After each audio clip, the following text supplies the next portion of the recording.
Hello students, so welcome back to इमटल centre. So कैसे हैं आप लोग। आज हम लोग का बिजनेस स्टडीज का क्लास होने वाला है, जिसमें आज आपको मैं क्या समझाऊंगा अबाउट बिजनेस रिस्क। जब हम लोग बिजनेस करते हैं तो इसमें एक ये बहुत बड़ा फैक्टर है which is the risk factor. Now what do you mean by the term risk. अब रिस्क क्या होता है, देखिए risk is the outcome. Okay, risk क्या है, एक ऑकरेंस है, एक आउटकम है ऑफ द फ्यूचर हैपनिंग, जो फ्यूचर में मेरा ऑकर हो सकता है। अब देखिए कोई भी बिजनेस जब मैं स्टार्ट करता हूं, वो एक माइक्रो इंडस्ट्री हो, स्मॉल इंडस्ट्री हो, मीडियम इंडस्ट्री हो, लार्ज स्केल इंडस्ट्री हो, कोई भी इंडस्ट्री हो, कोई भी बिजनेस हो। आज मैं वो पान गुटखा बेच रहा हूं या बड़ा सा मेरा कोई कंपनी है, तो उसमें रिस्क लेकिन रहता ही है। So risk is what, risk is the integral part of any kind of business.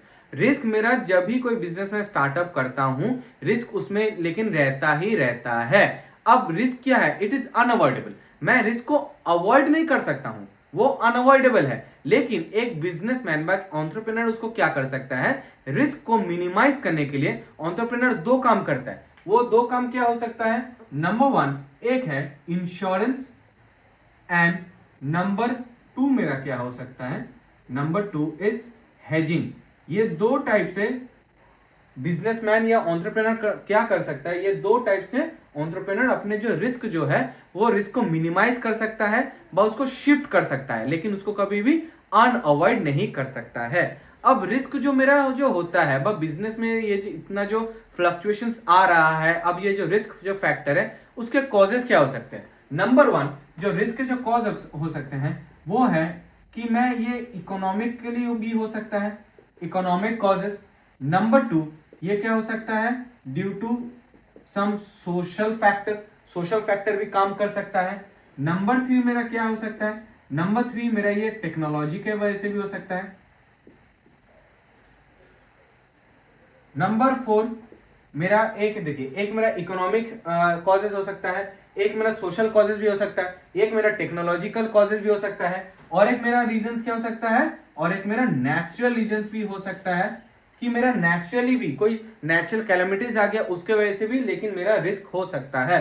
So economic, social, technological and natural, ये सब मेरा क्या है, ये सब मेरा रीजंस है जिसके वजह से मेरा रिस्क लेकिन आ सकता है। अब एक एंटरप्रेन्योर क्या करना चाहिए, अब एंटरप्रेन्योर क्या करता है कि वो रिस्क को पहले डिटरमाइन करता है कि कौन कौन से उसके रिस्क वो हो सकते हैं। अभी देखिए कुछ कुछ रिस्क वो जिसको जान पाता है कि हाँ मेरा ये रिस्क होता है, तो उसके वजह से एंटरप्रेन्योर क्या करता है, उसका इंश्योरेंस नहीं तो उसका हेजिंग करके माने करवा के वो रख देता है। लेकिन कुछ कुछ जो ऐसे रिस्क जो होता है जो अनप्रेडिक्टेबल होता है, वो रिस्क लेकिन हम लोग समझ नहीं पाते हैं, तो उसके लिए कंपनी बाय एक एंटरप्रेन्योर बाय एक बिजनेसमैन क्या करता है, उसके लिए उन लोग ये जो कंटिजेंसी जो उन लोग को अप्लाई, मतलब उन लोग के पास जो आता है इतने सारे जो प्रॉब्लम्स जो आते हैं, जो वो कंटिजेंसी के लिए वो क्या करता है, एक फंड क्रिएट करता है जिसका नाम क्या है, कंटिजेंसी फंड। मतलब जो फंड का नाम क्या मेरा क्या बोलूंगा, कंटिजेंसी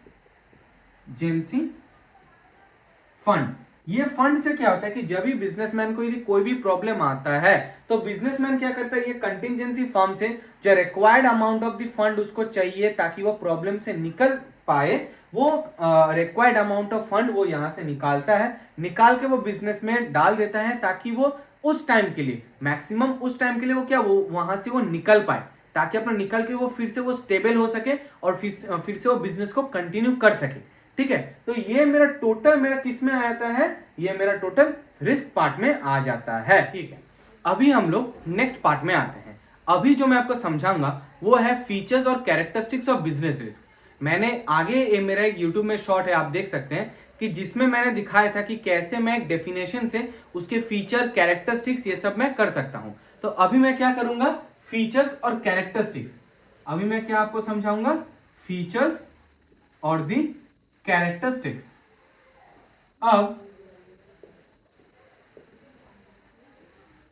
अब फीचर और कैरेक्टरिस्टिक्स में किसका बोलूंगा, मैं रिस्क फैक्टर का मैं बोलूंगा। देखिए अब रिस्क क्या होता है, जब भी मैं कोई भी बिजनेस स्टार्ट करता हूं, ये जो मेरा रिस्क फैक्टर रहता है ये क्या रहता है, ये अनसर्टेन रहता है।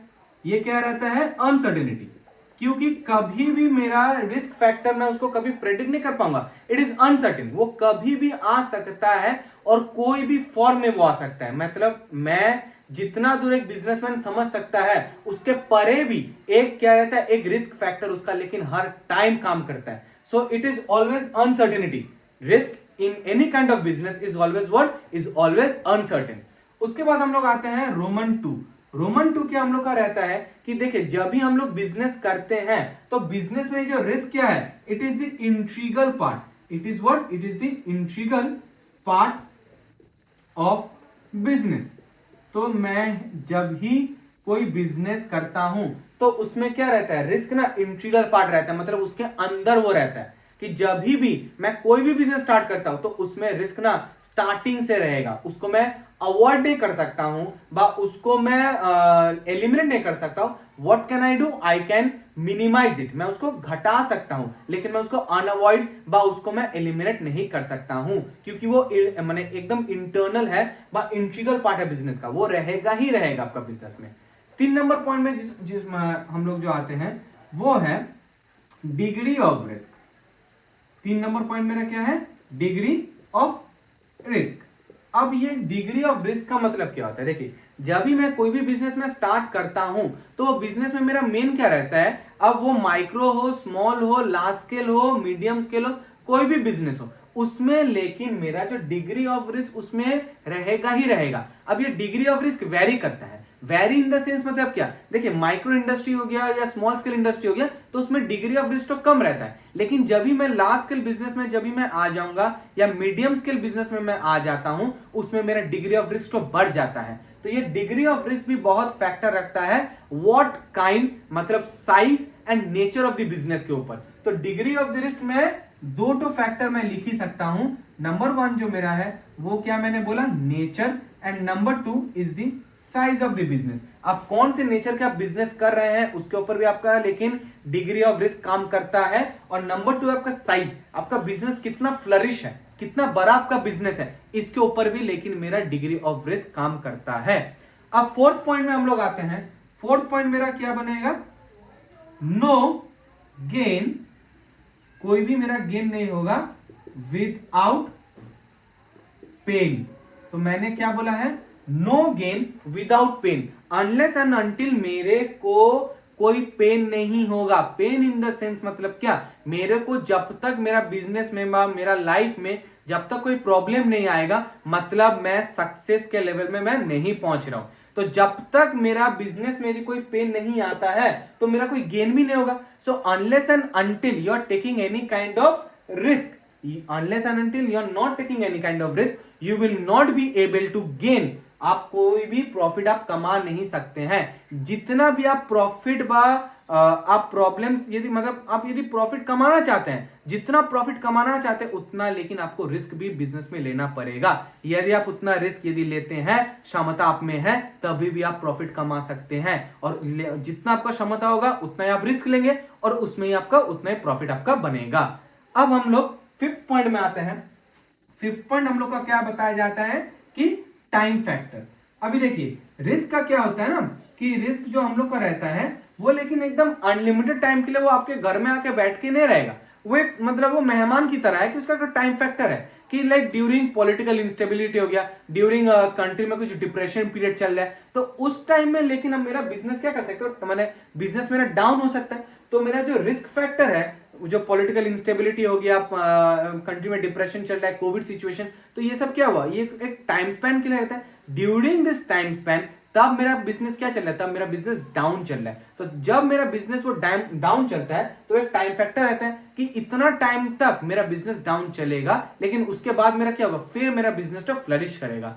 तो ये 5 मैं लिख ही सकता हूं अंडर द फीचर्स और कैरेक्टरिस्टिक्स ऑफ रिस्क। इसका फर्स्ट पॉइंट क्या बनता है, अनसर्टेनिटी, बिजनेस कब आपका रिस्क आपका आएगा आपको समझने में, मतलब आप उसको प्रेडिक्ट नहीं कर पाएंगे। नंबर 2 है क्या, रिस्क क्या है, एक integral part of the business है, जब भी एक बिजनेस जन्म लेगा तो रिस्क उसके साथ आ ही जाएगा।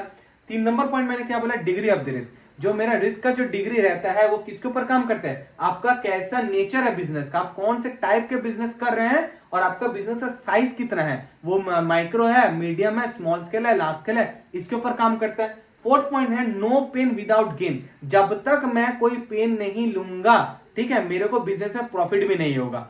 उसके बाद हम लोग आते हैं टाइम फैक्टर। टाइम फैक्टर भी एक क्रिटिकल मतलब बहुत इंपॉर्टेंट काम करता है, क्योंकि टाइम फैक्टर के ऊपर मेरा क्या डिपेंड रहता है, मेरा बिजनेस डिपेंड रहता है कि कितना देर तक मेरा रिस्क रहेगा, उसके ऊपर भी मेरा बिजनेस काम करेगा ना। क्योंकि देखिए एक जो बिजनेसमैन रहता है वो लेकिन रिस्क लेगा, लेकिन रिस्क भी लेगा for a limited period of time, वो तो अनलिमिटेड पीरियड ऑफ टाइम तक रिस्क नहीं लेगा। सो एक टाइम फैक्टर रहता है कि हाँ इतना टाइम तक एक रिस्क रहेगा, तो बिजनेसमैन वो समझ लेता है और वो प्रेडिक्ट करके वो बिजनेस में वो एंटर करता है। तो ये मेरा बन गया क्या, ये मेरा बन जा रहा है आपका फीचर्स और characteristics of the business risk. ठीक है, अच्छा अभी हम लोग का जो नेक्स्ट पार्ट मैं आपको बताने वाला हूं वो है the causes for the business risk. जो मेरा बिजनेस रिस्क जो होता है उसके कॉजेस क्या हो सकते हैं।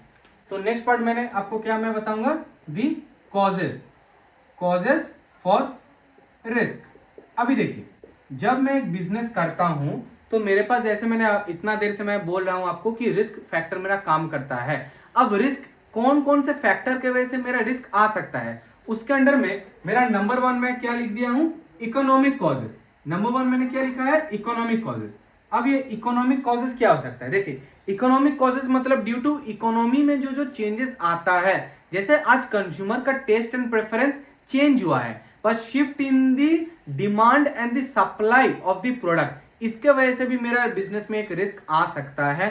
फिर अभी देखिए कंज्यूमर क्या हुआ, सब्स्टिट्यूट जो गुड्स रहता है उसका भी यदि प्राइस में फ्लक्चुएशन आता है उसके वजह से भी मेरा चेंज हो सकता है, माने मेरा जो रिस्क मेरा बढ़ सकता है। तो इकोनॉमिक कॉजेस के अंडर में मेरा वो जाता है कि कंज्यूमर का टेस्ट और प्रेफरेंस चेंज हो गया है, फिर change in the demand and supply change हो गया है, तो उसके वजह से कंज्यूमर का इनकम में कुछ चेंजेस आया है, वो सब मेरा क्या है, इकोनॉमिक कॉजेस मेरा आ जाता है। अभी नंबर टू मेरा क्या आता है, number two factor is the natural factors. ठीक है, अभी देखिए तो नेचुरल फैक्टर्स अभी क्या काम कर सकता है, नेचुरल फैक्टर्स के अंडर में आ जाते हैं जब नेचुरल कुछ कॉजेज हो सकते हैं। And what are the natural causes, natural causes are those causes which are unavoidable, मैं उसको कभी भी लेकिन मैंने उसको अवॉइड नहीं कर सकता हूं। ठीक है, तो ये जो मेरा नेचुरल कॉजेज है ये क्या हो सकता है, फ्लड हो सकता है, अर्थक्वेक हो सकता है, सुनामी हो सकता है, साइक्लोन हो सकता है, तो ये सब मेरा क्या है, एक रीजन बनता है फॉर द नेचुरल कॉजेज। जैसे मैं आपको लिख देता हूं, जैसे इकोनॉमिक कॉजेज में क्या लिख सकता हूं, चेंज, चेंज किस में होगा, चेंज इन दी डिमांड, आज डिमांड चेंज हो गया है, या मैं ये भी लिख सकता हूं लाइक फॉर चेंज इन दी क्या बोल सकता मैं, टेस्ट एंड प्रेफरेंस, आज कंज्यूमर का क्या चेंज हो गया, टेस्ट एंड प्रेफरेंस चेंज हो गया है, पहले वो जो प्रेफरेंस देते थे ये प्रोडक्ट को, अब वो प्रेफरेंस नहीं दे रहे, इसके वजह से भी मेरा चेंज हो सकता है, मेरा गुड्स के मेरा जो रिस्क हो मेरा बढ़ सकता है। उसके बाद मेरा क्या आता है, नेचुरल कॉजेज। अभी देखिए नेचुरल कॉजेज में मेरा जो कॉजेज जो रह सकता है, जैसे फ्लड्स हो गया, ठीक है, फ्लड्स हो गया, फिर आपका साइक्लोन्स हो जा सकता है, फिर आपका हम लोग ड्राउट हो जाता है। ठीक है, तो फिर ये सब मेरा क्या है, ये सब मेरा रीजन बन सकता है फॉर द नेचुरल कॉजेज। उसके बाद हम लोग आते हैं 3 नंबर में, जो मेरा क्या है, टेक्नोलॉजी चेंजेस। यदि आज मेरा टेक्नोलॉजिकल कोई चेंजेस होता है, technological issues but technological causes. अब टेक्नोलॉजी यदि चेंज होता है, चेंज इन दी टेक्नोलॉजी, यदि मेरा क्या चेंज होता है, मेरा यदि आज टेक्नोलॉजी में कोई भी चेंजेस आता है, चेंज इन दी टेक्नोलॉजी। अब यदि आज मेरा टेक्नोलॉजी यदि चेंज होता है, वो चेंज इन द टेक्नोलॉजी की वजह से भी मेरा क्या आता है, मेरा प्रॉब्लम आ जाता है, आज मेरा बिजनेस में वो भी रिस्क आता है। क्योंकि देखिए आज क्या रहा है, ड्यू टू टेक्नोलॉजी की वजह से कोई भी सामान, वो चाहे आपका ग्रोसरी आइटम्स हो, मेडिसिनल आइटम्स हो, कोई भी सामान आज मैं इंटरनेट या ऑनलाइन थ्रू से मैं घर बैठे ही फूड आइटम्स हो मैं उसको मंगवा सकता हूं। अभी बहुत सारे ऐसे कंपनीज हैं जो आपके ऑनलाइन में रजिस्टर नहीं कर पा रहे due to any kind of reason, तो वो क्या हो रहा है, वो लैक हो रहा है टेक्नोलॉजी में, वो क्या हो रहा है, वो लैक हो जा रहा है, जिसके वजह से क्या हो रहा है, कंज्यूमर अप्रोच और कस्टमर अप्रोच उसमें घट रहा है। तो उन लोग का क्या रहा है, रिस्क फैक्टर एक काम कर जा रहा है, किसके लिए, ड्यू टू टेक्नोलॉजिकल के लिए। अब उसके बाद हम लोग क्या आते हैं, 4 नंबर पॉइंट में हम लोग आते हैं ह्यूमन कॉजेज। अब ह्यूमन कॉजेज कैसे हो सकता है, देखिए अब ह्यूमन कॉजेज में जैसे मैं बोल सकता हूं कि आज जब कंपनी में जब आज ह्यूमन काम कर रहे हैं, विच आर दी ह्यूमन कौन है, मेरा फैक्टर्स ऑफ दी प्रोडक्शन, क्योंकि कोई भी प्रोडक्शन के लिए मेरे को तो ह्यूमन चाहिए। आज मैं जितना भी मशीनरी मैं लगवा लूं, लेकिन उसको ऑपरेट करने के लिए भी मेरे को ह्यूमंस लेकिन चाहिए। अभी यदि पकड़ लेते हैं जो ह्यूमन व लेबर जो मेरे कंपनी में काम कर रहे हैं वो यदि आपके स्ट्राइक पर चल जाते हैं व लॉकआउट कर देते हैं तो इसके वजह से भी क्या होता है, इसके वजह से भी उन लोग का, लेकिन ह्यूमन कॉजेस के वजह से भी मेरा लेकिन रिस्क फैक्टर बढ़ जाता है, क्योंकि उन लोग यदि स्ट्राइक में चल जाते हैं, प्रोडक्शन उन लोग ने बंद कर दिया, मेरा मार्केट में मेरा डिमांड है लेकिन मैं उसको सप्लाई नहीं दे पा रहा हूं, जिसका वजह से मेरा क्या हो जा रहा है, धीरे धीरे मार्केट में मेरा प्रोडक्ट का डिमांड घट जाएगा, क्योंकि मैं उन लोग को सप्लाई नहीं दे पा रहा हूं। और मैं क्यों नहीं सप्लाई दे पा रहा हूं, क्योंकि अभी जो वर्कर्स जो मेरे हैं वो किस में चले गए, स्ट्राइक में चले गए हैं, लॉकआउट कर दिए हैं, तो जिसके वजह से मेरा डिमांड घट सकता है और वो एक मेजर कॉज हो सकता है रिस्क फैक्टर के। अब उसके बाद हम लोग आते हैं फिफ्थ पॉइंट में, टेक्निकल इश्यूज। अब देखिए टेक्निकल इश्यूज क्या हो सकते हैं, टेक्निकल इश्यूज के अंदर में मैं दे सकता हूं क्या कि ब्रेकडाउन ऑफ द मशीनरी। आज मेरा मशीनरी ब्रेकडाउन ऑफ मशीनरी, आज मेरा क्या हो रहा है, मेरा जो मशीनरी जिसमें मैं काम करता हूं वो मशीनरी मेरा ब्रेकडाउन हो गया, मतलब मेरा खराब हो गया, वो चलते चलते खराब हो गया, मैं जो उसको स्टार्ट करूंगा मैं काम ही नहीं कर पा रहा हूं, क्योंकि वो क्या हुआ, ब्रेकडाउन हो गया, जिसके वजह से मैं मार्केट में क्या कर रहा हूं, मैं मार्केट में जो मेरा प्रोडक्ट का डिमांड है मैं डिमांड जो क्रिएट किया हूं मैं सप्लाई नहीं दे पा रहा हूं। जब भी मैं सप्लाई नहीं दे पाऊंगा कस्टमर्स या कंज्यूमर्स तो वेट नहीं करेंगे, वो क्या कर लेंगे, अपना जो डिमांड जो है वो शिफ्ट कर लेंगे, और जब भी वो डिमांड आपका शिफ्ट कर लेंगे तो वो मेरा एक फैक्टर बन जाएगा फॉर द रिस्क। ठीक है, 6 पॉइंट में हम लोग आते हैं, 6 पॉइंट हम लोग का क्या बन जाता है, due to some political reasons. अब पॉलिटिकल रीजन मेरा क्या हो सकता है, देखिए आज due to change in the tax slab, आज कोई टैक्स स्लैब में गवर्नमेंट ने कुछ चेंजेस ला दिया है, पॉलिसी में गवर्नमेंट ने कुछ चेंजेस ला दिया है, इसके वजह से भी मेरा क्या होता है, इसके वजह से भी मेरा चेंजेस मेरा आ सकता है, जिसके वजह से मेरा क्या अफेक्ट करता है, मतलब पॉलिटिकल रीजन के वजह से भी आज, क्योंकि कोई टैक्स स्लैब गवर्नमेंट ने चेंज कर दिया, गवर्नमेंट ने पॉलिसी में चेंज ला दिया, जिसके वजह से भी मेरा क्या बढ़ जाता है, मेरा रिस्क फैक्टर बिजनेस में मेरा बढ़ ही जाता है। तो ये जो मेरा जो 6 पॉइंट मैंने लिखा आपको लिख डाले हैं, नंबर 1 मेरा क्या है, इकोनॉमिक फैक्टर है। इकोनॉमिक फैक्टर किसके ऊपर डिपेंड करता है, चेंज इन द डिमांड और the change in the taste and preference of the consumer, ये मेरा इकोनॉमिक रीजन बन जा रहा है। उसके बाद रीजन मेरा क्या आता है, नेचुरल। अब नेचुरल रीजन क्या हो सकता है, यदि फ्लड्स आ गया, साइक्लोन्स हो गए, ड्राउट हो गए, इसके वजह से भी मेरा वो एक नेचुरल कैलेमिटी है जिसको मैं क्या है, अनअवॉइडेबल है, ठीक है, मैं उसको प्रेडिक्ट भी नहीं कर पाऊंगा, लेकिन वो मेरा बिजनेस को क्या कर देगा, अफेक्ट करके चल जाएगा, which is a major risk factor again.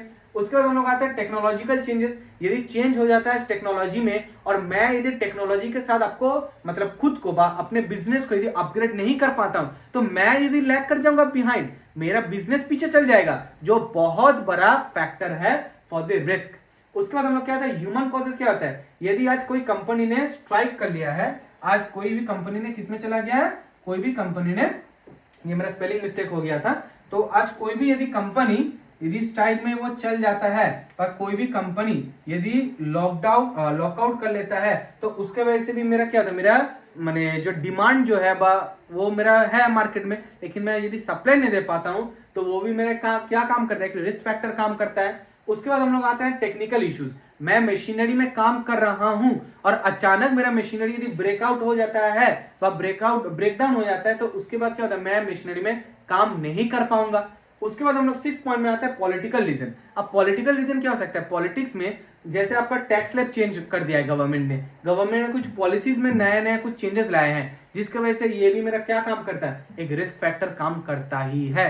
तो ये सब रीजन के वजह से मैं आज अपना बिजनेस जो मेरा रहता है वो मेरा बहुत बड़ा रिस्क फैक्टर रहता है। ठीक है, तो आज मैंने आपको पूरा जो कॉन्सेप्ट है अबाउट रिस्क फैक्टर वो मैंने आपको समझाया है। आशा करता हूं कि आपको पूरा समझ में आएगा। यदि आपको कहीं पर भी प्रॉब्लम होता है समझने में कुछ भी, आप मेरे को कमेंट कीजिए, मैं आपको समझा दूंगा। और यदि आप मेरे चैनल में नए हैं तो आप उसको लाइक शेयर एंड सब्सक्राइब कर दीजिएगा। Thank you everyone.